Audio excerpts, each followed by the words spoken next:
요한복음 28장 23절, 사도행전 28장 23절에서 28절까지입니다.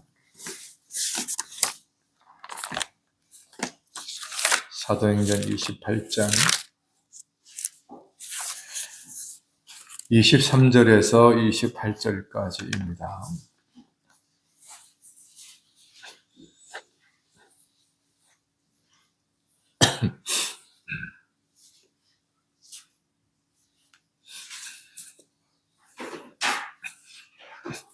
제가 읽겠습니다.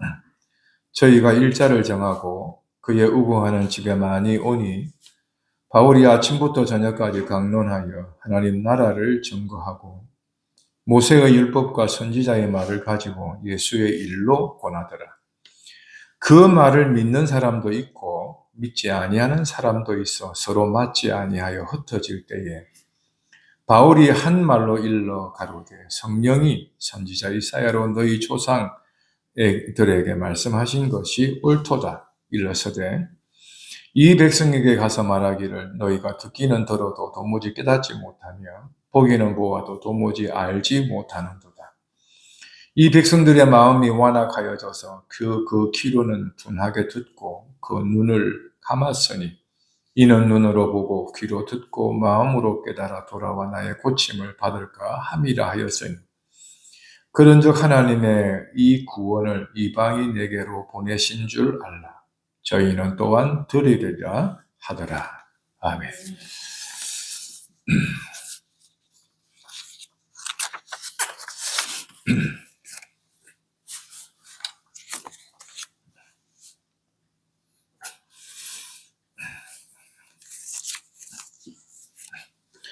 25절을 한번 볼까요? 중간 부분에 보면 성령이 선지자 이사야로 너희 조상들에게 말씀하신 것이 옳다. 23절 후반부에 보십시오. 하나님 나라를 증거하고 그 다음 모세의 율법과 선지자의 말을 가지고 예수의 일로 권하였다. 여러분, 우리가 가지고 있는 이 성경 창세기에서부터 요한계시록에 이르기까지 사람이 기록을 했고 사람의 입에서 전해진 하나님의 말씀을 기록한 겁니다. 그리고 2000년이 지난 지금 교회가 세운 설교자들을 통해서 이 말씀이 계속해서 전해지고 있습니다. 여러분들은 예배당에 오면 사람의 말을 사람의 입에서 전해지는 소리로 듣고 이해를 합니다. 그리고 그 말씀이 좀 총기가 있는 사람이라면 어느 정도 감을 그리고 느끼거나 깨달아서 이해하면서 듣는 경우도 있습니다. 그런데 이 성경이 우리에게 알려주고자 한 것은 25절의 중반에 이 누가 사도행전을 기록한 저자가 하나님의 말씀을 알려주려 한 건데 뭐라고 말씀하시는 건지 한번 확인해 보십시오. 성령이 선지자 이사야로 너희 조상들에게 말씀하신 것이다. 이 말을 하고 있습니다. 즉 우리는 사람을 만나서 사람의 입에서 전해지는 소리에 말을 드러내지요. 때로는 표정을 통해서 진지함을 느끼게 되지요. 소리로 언어를 듣는 경우도 있고 표정에서 언어를 느끼는 경우도 있습니다. 귀로 듣는 경우도 있고 눈으로 듣는 경우도 있지요. 더불어 마음으로 듣는 말이 있기도 합니다. 여러분, 듣는 사람은 눈으로 듣기도 하고 또 귀로 듣기도 하고 마음으로 듣기도 합니다. 근데 여기서 정확하게 하나님이 말씀하시는 것은 성령이 교회에게 하시는 말씀이다라는 이 관계를 먼저 알아둬라, 그렇게 말씀하고 계셔요. 우리가 지금까지 교회를 오래 다녔든 오래 다니지 않았던, 최근에 나왔던 간에 교회에서 말씀이 전해지는 그 시간, 그리고 말씀을 가르치는 사람이 가정에 방문하여서 하나님의 말씀을 전하는 시간을 맞이할 때 새 유형의 사람으로 반응할 수가 있는데, 오늘 성경이 우리에게 알려주고자 하는 것은 하나님이 오셔서 말씀해 주시는 시간, 그 사실을 알아둬라, 그 말씀을 하고 계셔요. 근데 사람은 그것을 머리로 듣지만 그렇구나 하고는 있지만, 하나님의 말씀을 듣고 싶어 하는 사람으로서 그것을 아는 것과 그렇다 하니까 아는 사람의 반응은 완전히 다릅니다. 어떻게 다르냐?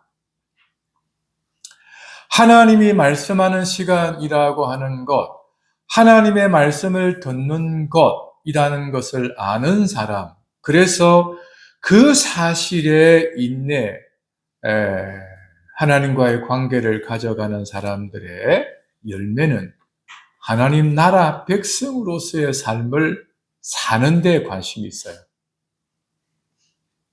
그래서 그 사람이 살아가는 삶의 전반에는 오직 관심이 하나님 백성으로 어떻게 살 것인가와 하나님 백성들을 어떻게 만날 것인가에 대해서 관심이 쏠리게 되어 있죠.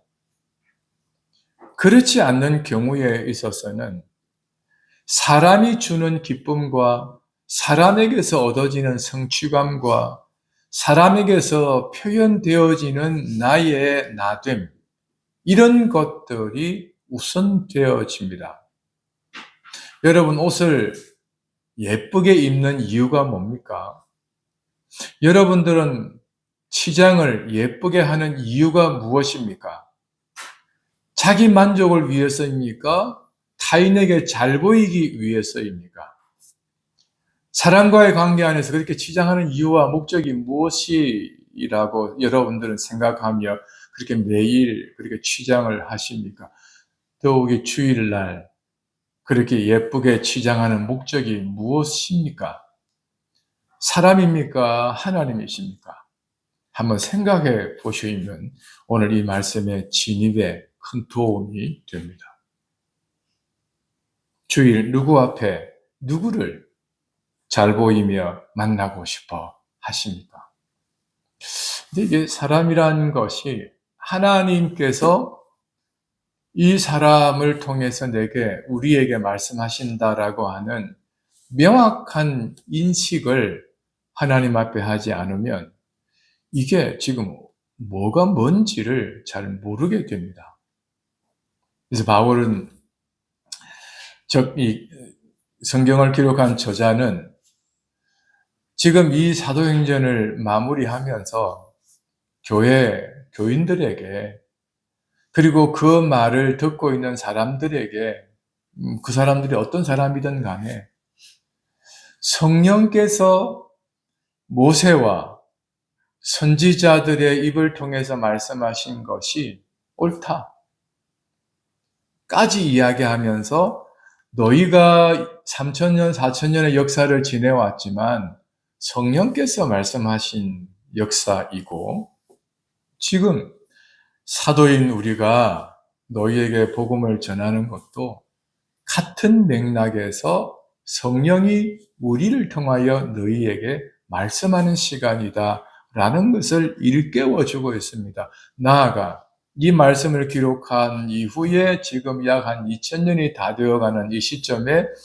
설교자인 저도 같은 믿음의 고백을 따라 성령이 여러분들에게 말씀하는 시간이라는 것을 먼저 알려드리는 것입니다. 어떠세요? 아멘이 마음으로 이렇게 일어나게 되나요? 여기에 사도들과 일상을 살아가면서 사도와 함께 일상을 살아가면서 이루어지는 그 일에도 그 관계에서도 성령이 너에게 말씀하신 것이다. 이런 이야기를 하고 있습니다.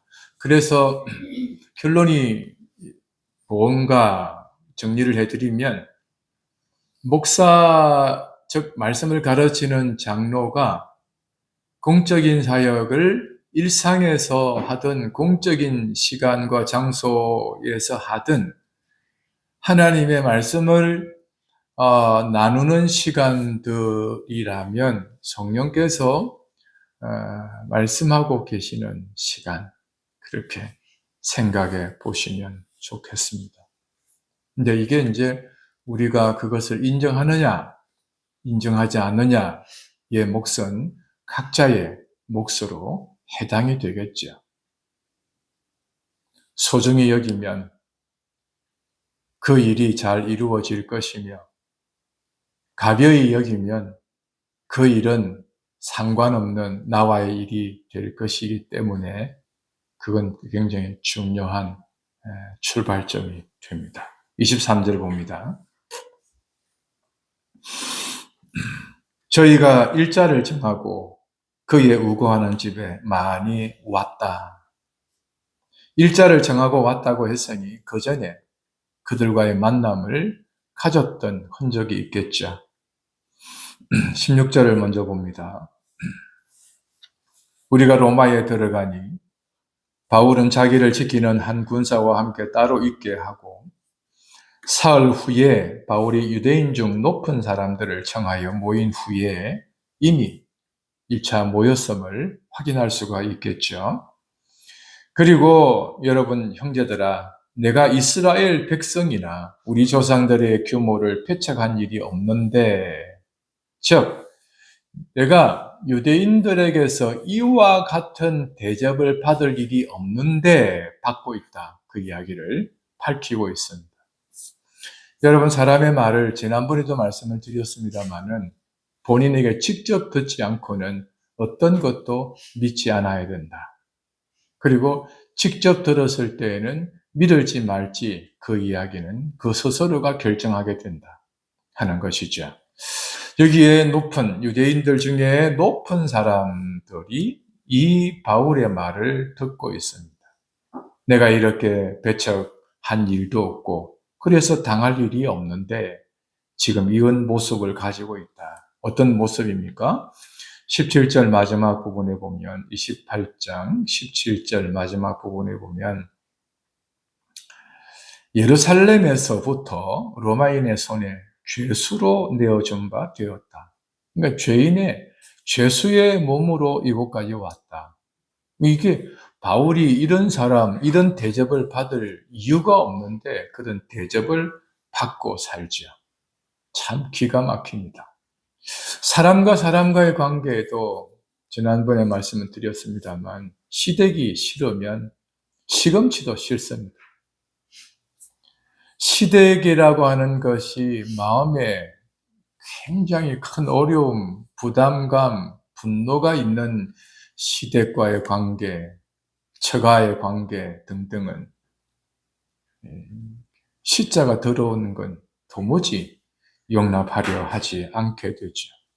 시금치가 무슨 죄를 지었길래요? 사람은 그 연상해서 확장해서 관계를 맺으려고 하는 본능이 있는가 봐요. 그냥 싫대요. 건강에 유익한데, 좋은데, 필요해서 먹어야 되는데 안 먹는데요. 그래서 사람들은 이런 반응을 보이는가 봅니다. 21절에 저희가 바울의 그 말을 듣고는 우리가 유대에서 네게 대한 편지를 받던 적이 없다. 또 형제 중에 와서 너에게 대하여 말하는 것도 우리는 듣지 못했다. 좋은 이야기든지 나쁜 이야기든지 전해주는 자가 아무도 없었다. 그러니까 이 말이 뭡니까? 우리는 너에 대해 잘 모른다. 그러나 네가 지금 죄수의 몸으로 왔다는 사실 외에 아무것도 지금 이 전개 과정을 모른다는 거예요. 그래서 그 일에 대하여 자초지정을 알고 싶어 묻고 있습니다. 18절에 로마인은 나를 신문하여 죽일 제목이 없었다는 것을 알았다. 그래서 놓아 주려고 했다. 19절 뭐라고 합니까? 유대인들이 반대하기로 내가 마지못하여 가이사에게 호소했다. 바울은 이 현실을 부정하지 않았다는 거예요. 강력하게. 그냥 맡겨버린 거죠. 왜냐하면 우리가 바울이 그 복음 전하는 시간들 속에 유대인들이 강력히 반대하고 바울을 이렇게 배척하고 있을 때 바울이 한 말이 있죠. 너희가 더는 나를 필요치 않으니 더는 너에게 전하지 않을 것이다. 그리고 나는 이방인에게로 그리고 거쳐서 어디까지 가기로 하였습니까? 로마에까지 나는 가야겠다. 이 말을 이미 했었던 바울이거든요. 그러니까 바울이 죄수의 몸으로 가든 아니면 자유인으로서 복음 전하는 일을 하고 이방인에게로 갔고 로마에까지 가는 것, 그것은 두 가지로 나눌 수 있지 않겠어요? 그죠? 자유 사람으로 가든지 죄수회로 가든지 로마까지 가는 거거든요. 그러니까 바울은 그렇게 가는 바울의 그 걸음에 부정하지 않았거든요. 그리고 21장, 22장, 23장을 우리가 보았듯이 그 밤중에 23장의 중반주변의 부분에 보면 하나님이 바울을 찾아오시죠. 두려워하지 말아라. 바울아, 내가 너를 로마에까지 가서 네가 로마에서 복음을 전하게 할 것이다. 바울은 그 말씀을 들었던 사람입니다. 그래서 바울에게 그 하나님이 기준점이 되기 때문에 기초가 되기 때문에 그리고 믿음의 확신의 대상이기 때문에 그렇게 두려워하거나 괴로워하거나 그러지 않았거든요. 죄수로 가든 자유인으로 가든 중요한 것은 뭡니까? 로마로 가고 있다는 것입니다. 그래서 바울은 그 이야기를 하면서 유대인들이 반대했다. 로마의 사람들은 너와 주자고 하는데 총독은 너와 주자고 하는데 어떻게 너희가 죽이려 하느냐 그 말을 다시금 확인시켜 줍니다. 싫은 것은 죽여야 눈앞에서 치워버려야 그게 사람은 속이 시원한가 봅니다. 내가 마지못하여 가이사에게 호소했다. 이건 그대로 받아들였던 바울이었음을 확인할 수가 있어요. 19절 중반에 보면 가이사에게 호소하였다. 호소라고 이야기합니다. 근데 왜 그 말을 쓰고 있을까? 그들처럼 송사하려는 것이 아니다. 그들은 고소하고 정죄하여 죽이려 하였지만 바울은 자기 변론을 하려 하였다는 것입니다. 여러분 여기서 경계를 잘 보셔야 합니다. 싫은 것이 생길 때 호소와 송사의 경계를 허물어 버리면 유대인처럼 됩니다. 송사와 호소를 경계를 잘 정하고 하나님 앞에 코람데오라고 하는 이 정신으로 사는 사람은 그 경계를 허물어뜨리지 아니하고 그는 나를 송사할지라도 나는 그에게 그와 관련하여 사람 앞에서 호소하게 됩니다. 여러분, 이것이 우리가 갖추어야 할 기독교인의 덕목입니다. 덕목. 남들은 기타의 사람들 원수를 맺는 것은 이방인들이 우리와 원수를 잘 안 맺어요. 형제들이 원수를 맺죠. 그거 잘 아시면 돼요. 남들은요, 원수 잘 안 맺어요. 형제들이 원수를 맺죠. 남들은 인간이 죽일 듯이 안 덤벼요. 신사적으로 대하지. 형제들이 죽일 듯이 덤비죠. 이스라엘의 역사인 3,000년, 4,000년 역사를 다는 보지 못하지만 성경에서 소개하는 이스라엘의 역사를 보고 배운 거지만 원수는 집안에 있었어요. 죽이려 드는 사람들은 집안에 형제들이었습니다. 그리고 한 혈통 가운데 세워진 나라의 왕이 죽이려 했지 엉뚱한 나라가 죽이려 들지 않았거든. 특별한 경우 제외하고 일상에서의 삶은 원수가 집안에 있더라 하는 것이 성경을 통해서 배운 학습의 결과입니다. 로마인들과 유대인들을 들추어서 로마인들은 살리려고 하는데 유대인들은 죽이자고 한다는 것이에요. 참 이게 아이러니하죠. 그죠? 여러분, 우리가 호소와 송사의 경계를 어떤 일이 있어도 허물어뜨리지 말고 바울처럼 호소하고 하다가 안 되면 도리 없이 그냥 맡겨버리는 그런 삶을 살아갈 수 있기를 바랍니다. 사람요, 어떻게 될지 몰라요. 오늘의 원수가 내일의 형제가 되어서 좀 살려줘 하고 올지를 또 살려줘 하고 갈지 아무도 몰라요. 이 부분은 여러분들이 한번 따라해 보셔야 합니다. 세상은 우리에게 원수같이 대하더라도 나는 원수를 대하지 않으리라. 럴이 아니고 로라고 해야 되겠나? 나는 원수로 대하지 아니하리라. 여러분, 이 정신만 가지고 살면 돼요. 이 정신만. 절대입니다. 유대인들이 반대하기로 내가 마지 못했다. 20절에 이러함으로 너희를 보고 함께 이야기하려고 청하였다. 바울은 이 호소의 범위를 계속 넓혀가고 있습니다. 근데 단순히 호소라고 생각하면 좀 바울을 오해하게 됩니다. 바울은 이 호소의 연장선상에서 바울이 하려는 일의 목적이 뭔지 아시겠죠? 23절을 볼까요? 여기서 한번 아이디어를 얻어볼까요?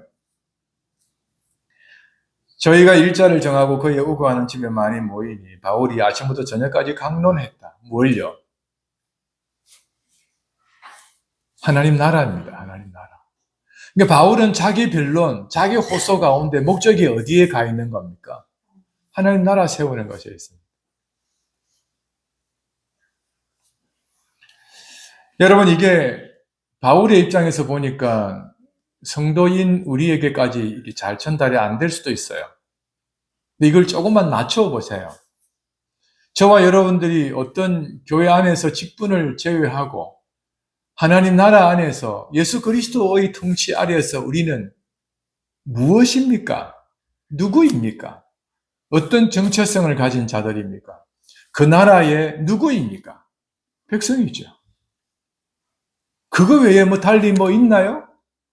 예수 그리스도의 통치 아래에서 여기서 무슨 직분의 의미가 있겠어요? 그리스도의 다스림 아래는요, 직분의 의미가 없어요. 교회 안에 들어와서 직분의 의미를 호칭으로 불러가면서 뭔가를 이렇게 위치를 정해놓고 확인하고 살아가려고 하는 이러한 본성 가운데 우리는 탈출하고 있어요. 집에서 아버지 사장님 이래 안 부르잖아요. 집에서 아버지 회장님 이래 안 부르잖아요. 그냥 아버지지. 그 안에 엄마 아버지의 높낮이가 있나요?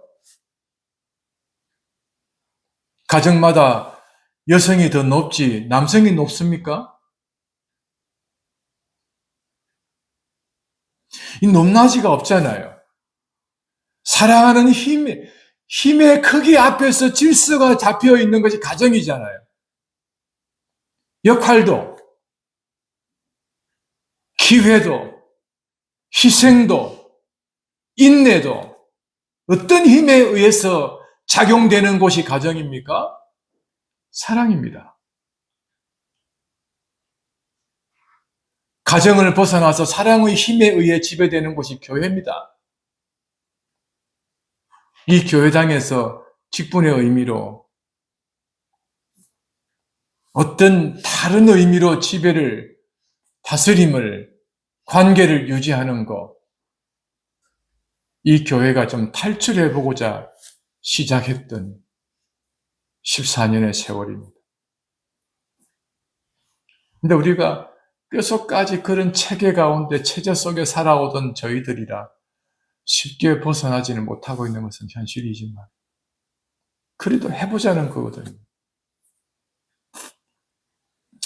바울은 그 하나님의 나라를 자기의 호소 속에서 계속해서 담아내고 있습니다. 20절 중반에 보면 이스라엘의 소망을 인하여 내가 이 사슬에 매인 바 되었다. 19절 초반에 마지못하여 매인 바 되어진 것 하나밖에 없어요. 이스라엘의 소망 때문입니다. 연결해서 보면 교인으로서 성도로서 살아가는데 호소와 이 송사의 이 관계 안에 경계를 정하면 성도다움이 이런 삶이에요. 성도다움이. 교인다움 그런 의미 아니고요. 성도다움이 그렇다고요. 하나님 나라의 백성이 된 그 정체성이 이런 거라고요. 마지못해서, 일반인들의 마지못해서는 어쩔 수 없이 그런 개념이 크죠. 그래 안 하면 어떻게 손해가 오기 때문에, 자존심이 상하기 때문에 등등 그런 거잖아요. 근데 하나님 나라의 백성은 그게 아니거든요. 그 넘어 이스라엘의 소망 때문이라는 거예요. 이스라엘의 소망. 내가 알고 있는 이 소망을 너도 알았으면 좋겠다. 이거거든요. 내가 죄인의 자리에 이르게 되는 것은 내가 그 이스라엘의 소망으로 인하여서 죄인의 몸이 되어지는 것은 기꺼이 한다. 또한 너희가 이스라엘의 소망인 그를 맞아들였으면 좋겠다. 그거거든요. 두 가지. 근데 이거는 교회를 다니는 사람으로서는 절대 불가능한 일입니다. 교회를 다니는 사람 안에는 이글이글 거리는 그 마음 속에서 자존심이라는 것을 내려놓을 수가 없습니다. 자기 자존심을 내어놓을 수가 없습니다. 교인들은. 그러나 성도는 내려놓을 수 있어요. 자기를 생각하면 내려놓을 수는 없지만 이스라엘의 소망을 생각하면 내려놓을 수가 있거든요. 저도 여러분들도 인간의 자존심을 생각하면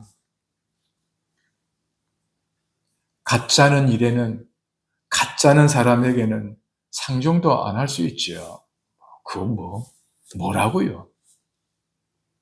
그러나 이 이스라엘의 소망 때문에 하나님 나라를 세워야 하는 사람으로서의 정체성이 우리 안에 있기 때문에 그는 나를 원수같이 대하여도, 그는 나에게 상식 이하의 삶을 보이더라도 우리는 성도이기에 이 자존심을 흐트러 버리지 말아야 한다는 사실입니다.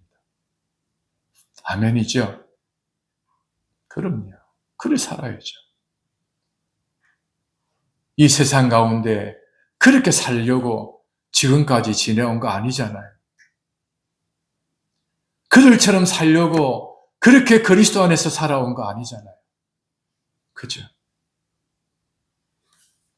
그래서 하나님 앞에 좀 이렇게 지조를 가지고 거룩한 자존심을 좀 가지고 살았으면 좋겠습니다. 같이 합시다. 거룩한 자존심으로 우리 곁에 있는 분들과 함께 거룩한 자존심으로 살아갑시다. 그렇게 한번 서로에게 한번 축복해 주십시다.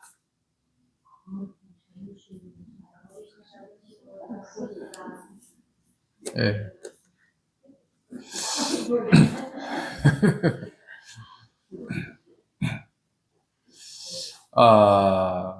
한 1년간 제가 고민하면서 실험하면서 지나온 게 있는데, 우리 교회 성도들이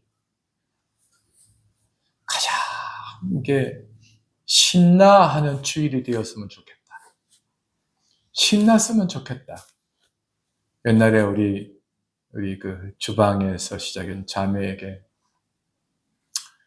집에서는 아껴서 안 먹는 것도 비싼 거 아니니까 음료만큼은, 커피만큼은 좀 본때 있게 좀 드시도록 해보자 했던 말이 있거든요. 여러분, 우리 주방에 가면 집에서 안 사 먹는 그 커피들 얼마나 많이 있습니까? 그리고 우리가 사람이 많지 않는 시간에는 좀 맛있게 점심을 먹어보자. 맛있게. 그러나 침이 되지 않게 주방에서 섬기는 거 즐겁게 하되 맛있게 좀 먹자. 그래서 이 예배와 말씀의 교제도 좀 맛있게 하고, 교회에서 모이는 한두 사람이더라도 10사람, 20사람이라도 50 넘어가면 안 돼요. 그렇게나 못해요. 50명 이하까지는 억지로 안 되겠어요. 좀 그렇게 해보자. 그런 좀 맛을 느끼면서 살아가 보자. 그리고는 50명 넘어가면 뒤에 봐서 분리개척하고 그렇게 좀 살아가면 안 될까? 이런 생각을 초기에 했었더랬거든요. 하나님이 그 소원을 언제 들어주실지는 모르겠습니다만, 들어주기 전까지는 우리만이라도 주일날 만나면 만나서 반갑고 좋고 그렇게 살아가면 얼마나 좋겠습니까? 그죠? 이게 바울이 가지고 있는 것은 이스라엘 소망 때문이었다는 거예요. 소망. 사람은 소망이 될 수 없어요. 근데 사람이 소망이 될 때 있잖아요. 그때 마음껏 누리십시오. 언제 획가닥할지 몰라요. 그리고 내가 소망이 될 때 즐거움을 한껏 주십시오. 그리고 오래오래 주십시오. 바울은 이 일에 대하여서 계속 하고 있습니다. 20절에 내가 이 쇠사슬에 매인받았다. 기꺼이 죄수가 되어주는 거죠. 되는 거죠. 이에 우리가 너의 사상이 어떠한가 듣고자 하노니 이 파에 대하여서는 어디서든지 반대를 받는 줄 우리가 안다. 파라고 이야기합니다. 파. 여러분, 이 파가 참 중요해요. 두 가지 의미가 있습니다. 하나는 이단을 지칭할 때 파로 언급할 때가 있어요. 또 하나는 네가 소속하여 가르치는 그것을 말하기 위해서 파라고 이야기하는 것입니다. 즉 유대교파와 다른 너의 가르치는, 네가 소속한 것에서 가르치는 것, 이 둘 다를 생각하셔야 합니다. 이단, 그리고 네가 속해 있는 어느 단체, 기독교라고 하는 단체, 그렇게 보시면 돼요. 중요한 것은 네가 뭐 이단이다, 뭐 어떻다, 그걸 말하는 것이 아니라 네가 속한 그 일에 대하여, 그 속한 곳에서 전하는 도에 대하여 그 다음 이야기가 중요한 거예요. 어디 쓰든지, 이게 중요합니다. 어디 쓰든지 뭐라는 말입니까? 반대를 받는 줄 우리가 안다. 요 이야기를 하려는 것이에요.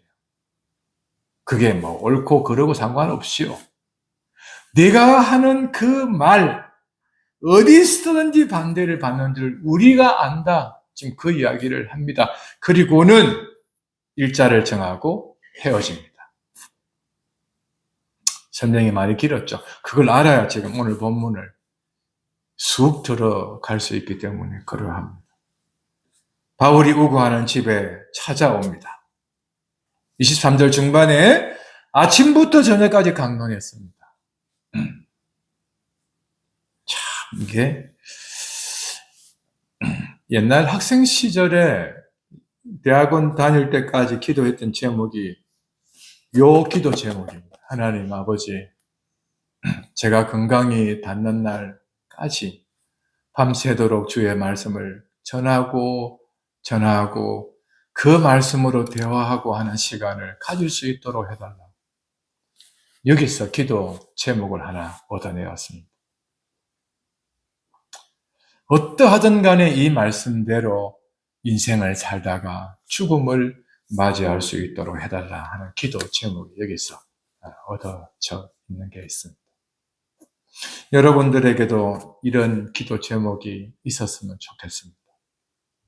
밤새도록 아침부터 저녁까지 내가 만나는 사람들에게 하나님 나라를 증거할 수 있는 그런 사람이 되도록, 우리가 관계하는 사람들에게 그랬으면 하는 기도 제목을 좀 가졌으면 좋겠습니다. 아주 중요한 표현이 있어요. 그 다음 보십시오. 모세의 율법과 선지자의 말을 가지고, 그들이 가지고 있는 모세의 율법과 선지자의 말, 이것은 옛 언약의 총칭입니다. 우리가 흔히 말하고 있는 구약 성경의 총칭을 말하고 있습니다. 성경에서는 모세에서부터 선지자의 글이라고 하는 표현을 많이 쓰고 있습니다. 사도행전에도 몇 번 사용했고요. 이 말을 하는 의도가 있습니다. 옛 언약의 모든 것은 이런 뜻입니다. 이 동에서 서, 또 강 하에서 강 상류에 이르기까지 그 강의 이름을 들어서 여기서부터 여기까지란 이 말은 경계의 끝지점에서 끝지점을 이야기하려는 것이고, 모세의 글과 선지자의 글을 이야기하는 것은 시작에서부터 끝까지 하나님의 말씀을 이야기하려는 표현입니다. 이 말을 한 이유가 뭐냐 그러면, 옛 언약에 살던 시대, 모세도 선지자 중에 한 사람이긴 하니까 모세나 다른 선지자들에게 하신 모든 말씀들은 이 바울이 뭐라고 말씀을 하고 있습니까? 예수의 일로 전하고 있다. 요 이야기입니다. 예수님의 일로 이야기하고 있다.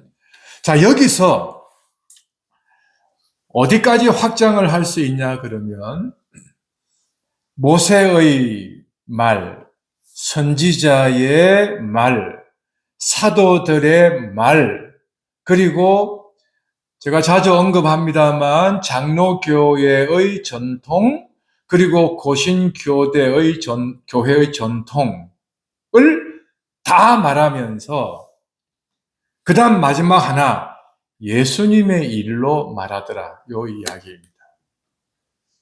요 이야기입니다. 여러분, 우리 기도 노트의 뒷장에 보면 우리 자매를 소재로, 자매와 나누었던 대화를 소재로 지금 7번째 글을 적어 놓은 게 있습니다. 자, 그 이야기를 보면서 자매 이야기네? 이렇게 끝날 수 있어요. 어떤 사람들은. 근데 어떤 사람들은 그 자매와 목사님이 대화를 나누었던 것 안에 하나님이 이 대화 가운데 어떻게 역사하고 있는지를 보는 사람도 있습니다. 그건 독자들의 상황과 판단에 의한 결과로 주어질 것입니다. 자, 이런 부분들을 보면 사람들은 그 이야기를 보죠. 그 이야기를 듣죠. 그 이야기를 멀리서 이렇게 관찰하고 있죠. 그런데 관찰자가 예수의 일로 보느냐에 따라서 바울을 살릴 사람, 죽일 사람으로 나뉘어질 수 있어요. 즉, 이 대화 가운데, 자매와의 대화 가운데 7번씩이나 글을 적고 있는데, 이런 글을 7번씩이나 이런 사람도 있을 수 있어요. 근데 그 이야기 안에 하나님의 그 이끄심을 찾아가는 그 메시지를 읽을 수만 있다면 그 7번째 이야기를 읽고 난 다음에 8번째는 뭘까 하고 기대를 하게 됩니다. 그건 독자의 몫이지요. 그래서 이 모습을 보면 모세의 율법, 선지자의 말을 가지고 바울은 예수님의 일로 설교하고 있습니다. 이게 바울이 하나님 나라 그리고 이스라엘의 소망을 예수님 안에서 풀어내고 있습니다. 자, 24절 같이 읽어볼까요? 그 말을 믿는 사람도 있고 믿지 않은 사람도 있더라. 네. 이게 독자들의 반응입니다. 우리에게도 같은 맥락일 수 있습니다. 근데 믿는 사람은 계속 함께 해요. 믿지 않는 사람들은 함께 할 수가 없죠. 절대. 25절 초반에 뭐라고 말씀합니까? 서로 맞지 아니하여 흩어질 때. 네. 맞지 않아서 흩어지는 경우들이 있죠. 물론 이 흩어짐은 맞지 않아서 흩어지는 경우도 있고 들을 거 다 듣고 정상 참작을 할 수 있는 상황들을 다 마치고 흩어지는 상황 속에서 흩어지는 사람들이 그런 사람들이다 이렇게 설명할 수도 있습니다. 흩어지는 것이 안 맞아서 흩어지는 경우가 있고 흩어지는데 이런 사람들이었다 상태를 설명하는 경우도 있지요.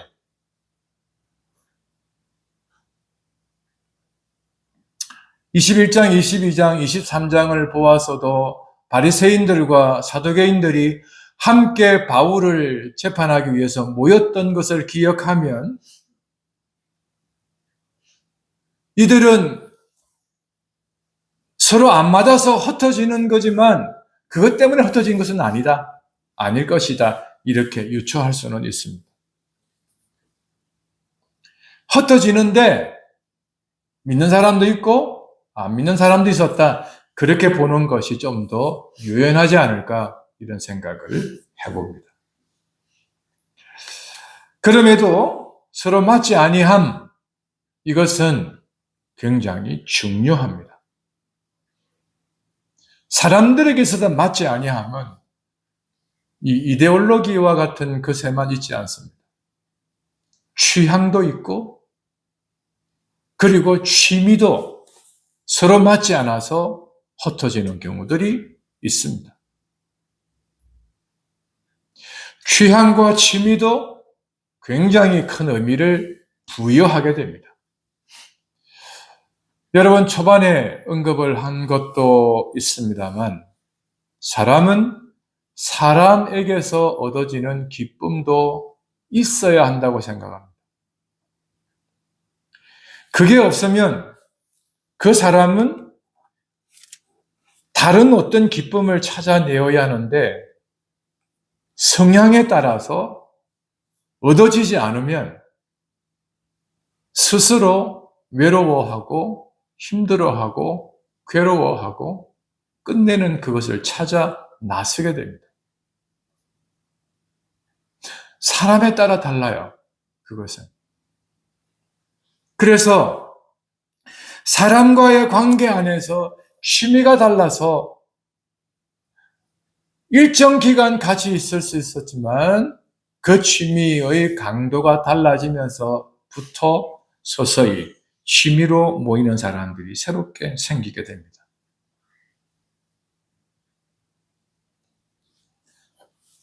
과거에는 안 맞아 해도 함께 해야 할 이유를 다른 곳에서 찾아서 살아가지만 지금은 그런 시대를 이미 많이 벗어나 있는 상태라서 하나 아주 가벼운 그리고 사소한 하나 맞지 않아서라는 것이 확인되면 사람에 따라 싫은 것이 굉장히 많이 티가 나고 함께하지 못하는 경우들이 있어요.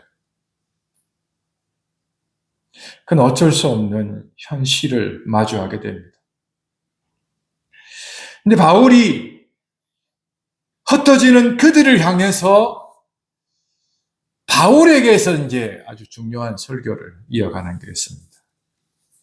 이사야서 6장 8절에서 12절의 말씀을 가지고 옵니다. 너희 조상들에게 말씀하신 것이 옳다. 그게 옳았다. 이제 확인하는 바가 있습니다. 26절 중반에 이 백성들에게 가서 말하기를 너희가 듣기는 들어도 도무지 깨닫지 못하고 보기는 보아도 도무지 알지 못한다. 이유가 뭡니까? 27절에 마음이 완악해서입니다.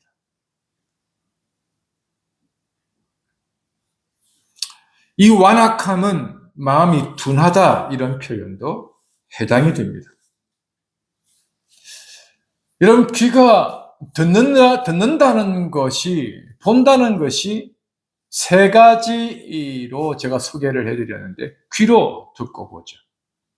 눈으로 보고 듣죠. 마음으로 보고 듣죠. 가장 중요한 것은 마음으로 보고 듣는데, 이 마음이 완악해서, 그러면요, 보고 듣는 것은 아무런 효력을 발휘할 수가 없습니다. 마음이 완악해버립니다.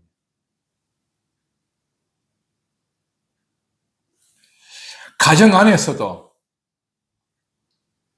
아내와 남편이 마음이 그 대상으로부터 멀어지기 시작하면, 그래서 단단해져 버리면, 완악해져 버리면 어떤 일이 벌어지는지 아십니까? 그 가정에서는 가족으로서의 관계가 존재하지 않습니다. 밥을 해주고 출근하면 자기 시간을 따로 갖게 됩니다. 그래서 적당하게 계산적이게 됩니다. 기계적이게 됩니다. 자기에게 불이익이 오지 않으려고 그런 관계를 가지게 됩니다. 만에 하나 나중에 어떤 일이 생겨지게 될 때 서로에게 재산 분배를 하게 될 때 그 재산 분배가 손해가 되지 않을 만큼 책이 잡히지 않으려고 살게 됩니다.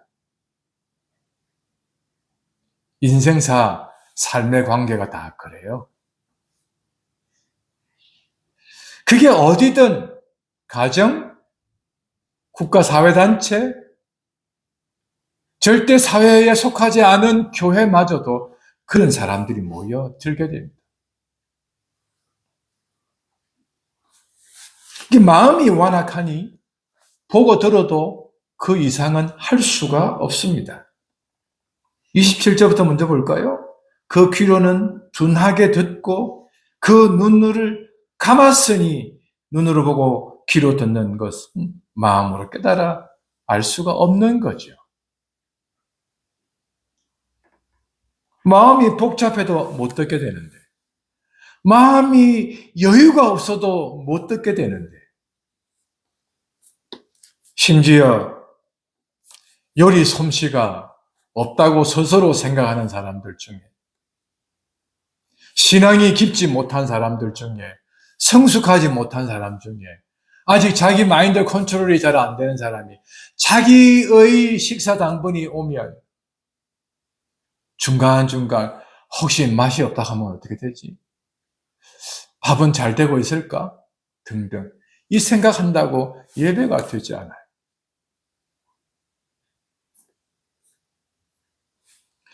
이렇듯 사람의 마음이 분주하면 듣는 것도 해야 하는 것도 안 되는 사람들인데 완악해져 버리면 아유, 안 돼요. 안 돼요. 근데 마음이 이렇게 약한 사람들은 티가 나요. 근데 마음이 완악한 사람들은 티가 안 나요. 굉장히 거룩한 척 들어요.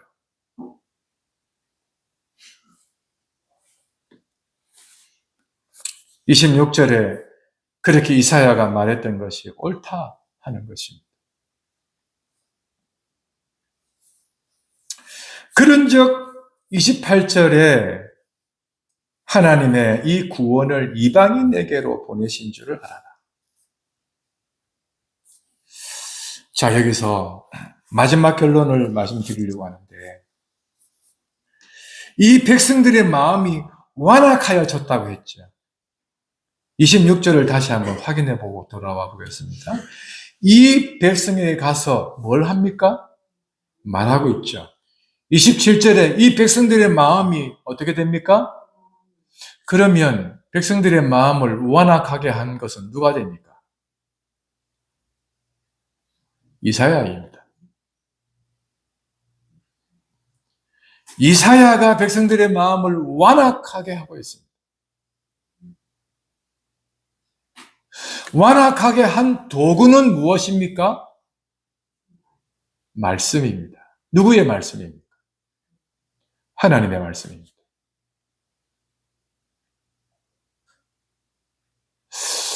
저는 짧은 목회의 현장 안에서 참 많이 봐왔습니다. 복음을, 성경을, 복음이라 하지 말고 성경을 잘 읽고 제대로 해석하고 그 다음에 해석하면서 장로교와 고신과 청교도인의 신앙의 정통을 좀 더 첨가해서 이야기를 할 때가 많이 있지 않아요? 그죠?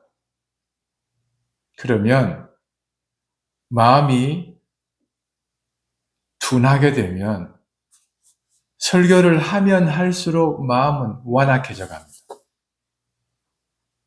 신기하게. 이게 시간이 지나잖아요. 그 완악함의 극치에 이르게 됩니다.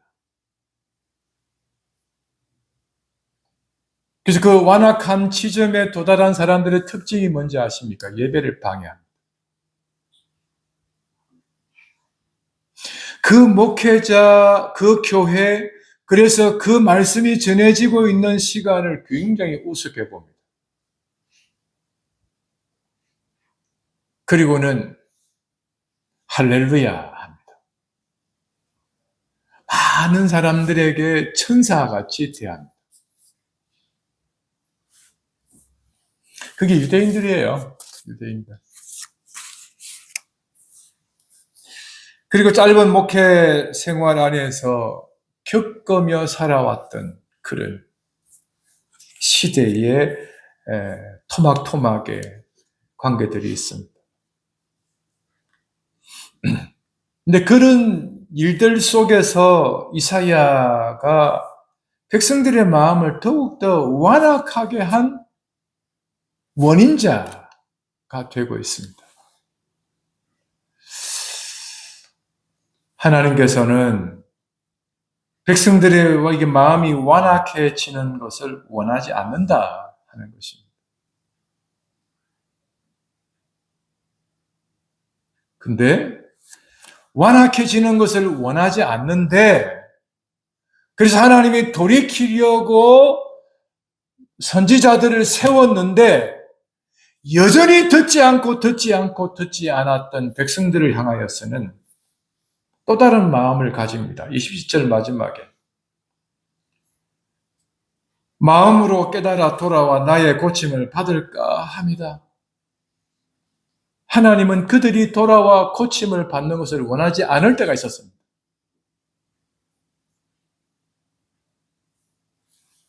그래서 그렇게 살아가는 것을 두시고 28절에 하나님의 이 구원을 어디로 보낸다고요? 이방인에게로 보낸다. 즉, 이 구원을 이방인으로 보낸다면 26절에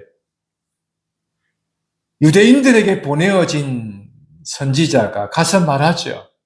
그러면 구원을 이방인으로 보낸다는 말은 어떤 의미일까요? 사도들을 어디로 보낼까요? 이방인에게로 보낸다는 뜻입니다. 하나님께서 그를 이방인에게로 보내어 그들에게 구원이 있게 할 것입니다. 근데 하나님께서는 그 이방인들에게 보낸다고 했는데 아주 소망이 뭡니까? 28절 마지막 부분에 저희는 어떻게 해요? 들으리라. 듣는 자에게 보낸다는 것입니다.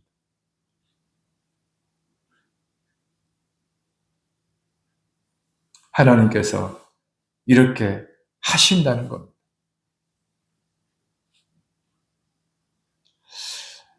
저는 이 말씀을 보면서 하나님이 세운 사람을 통해서 성령님은 말씀하신다는 사실을 분명히 확신합니다. 근데 이 안에는 엄청난 위로와 인내와 매 순간마다 눈물을 흘리며 씨를 뿌리러 나가는 이 과정을 반복할 수 있어요. 매 순간마다 이 말씀을 뿌리러 나가는 사람에게서는 눈물로 씨를 뿌리러 나가는 그런 일이 있을 수 있다고요.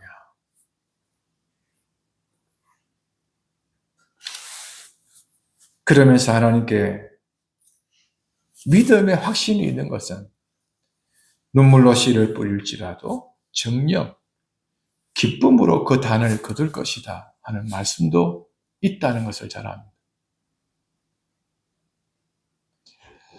말씀을 전하는 사람은 이방인으로 보내어지든 죄수의 몸이 되어서 로마로 보내어서 그곳에서 말씀을 전하는 시간을 갖든 그건 하나님과 세움을 받는 사람과의 관계이죠. 그래서 교회는 근접할 수 없는 하나님과 이 말씀을 전해야 되는 이 사역자와의 관계 안에 교회가 들어올 수 없는 영역이 있어요. 그래서 여러분들이 기도할 게 있어요. 오늘 이 땅에 말씀을 전하기 위해서 부르심을 입은 자들의 상황과 면면들이 어떠하든 간에 눈물을 흘리며 씨를 뿌리러 나가는 자로서의 그 삶이 중단되지 않기를. 그리고 죽을 것 같은 심중의 고통이 있을지라도 부르신 부름의 상을 쫓아가는 걸음을 멈추지 않기를. 기도해 주십시오. 어떤 일이 있어도 이 땅에 하나님의 말씀을 맡은 자들의 수고가 사라지지 않기를. 그래서 이스라엘의 소망이 계속해서 있다라고 전해지는 시간과 장소가 있기를. 두 번째로 기도해야 될 게 있어요. 저희는 들으리라. 저희는 들을 것이다. 이것은 오늘 이 자리에서 말씀을 전하는 시간이 있고 전하는 자가 있고 듣는 사람이 있다면 저희는 들으리라고 하는 그 저희가 저도 되고 여러분도 되어지기를 기도하고 그 사람이기를 하나님 앞에 살았으면 좋겠습니다. 그리고 이 저희는 들을 것이다 라고 하는 그 저희가 어디에 누군가가 될지는 모르지만 그들이 되기를 기도해 주십시오.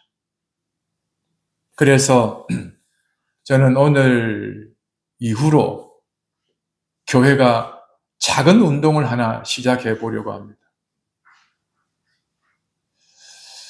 여러분들이 주보를 가지고 갈 때 하나 더 지참을 해서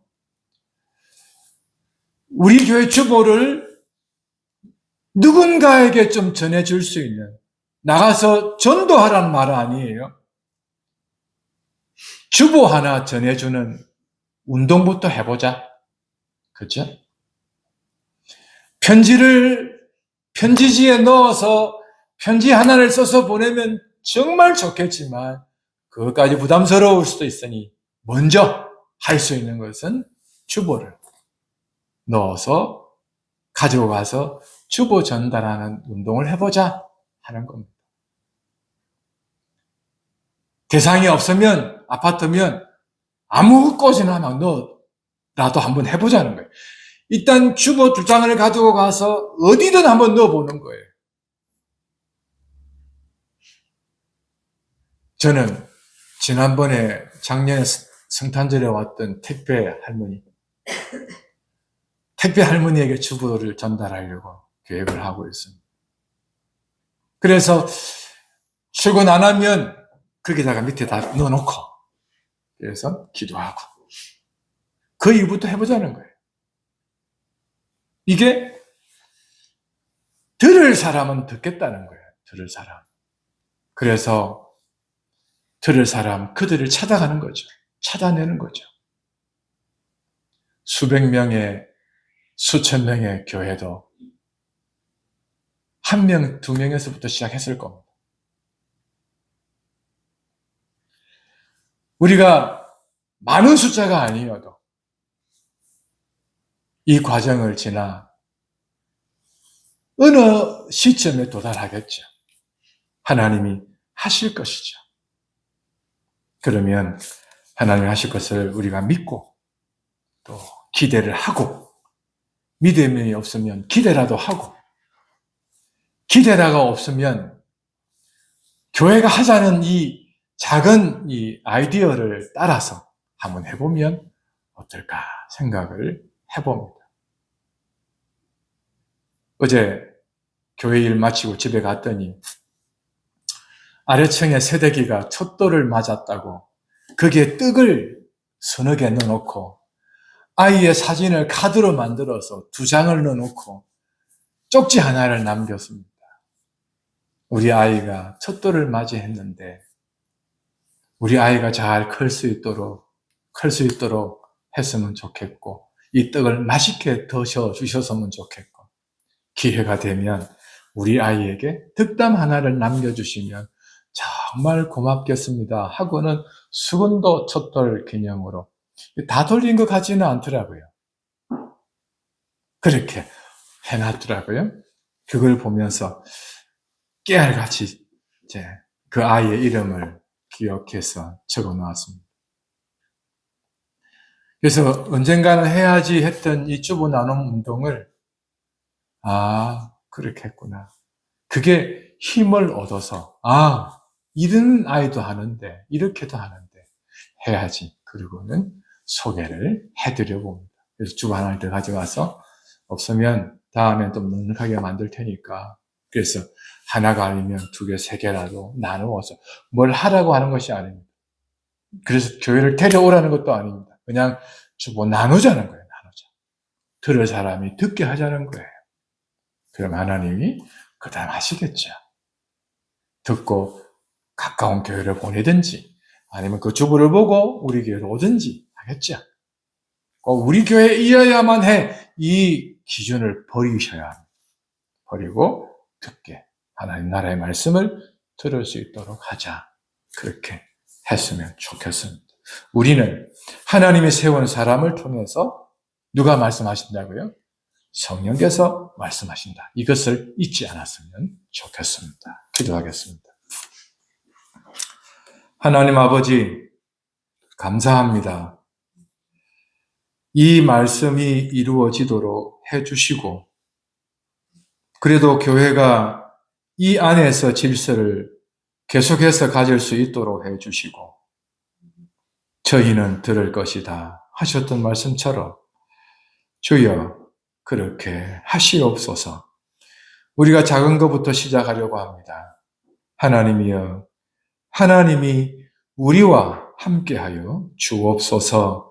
예수님 이름으로 기도합니다. 아멘. 찬송하겠습니다.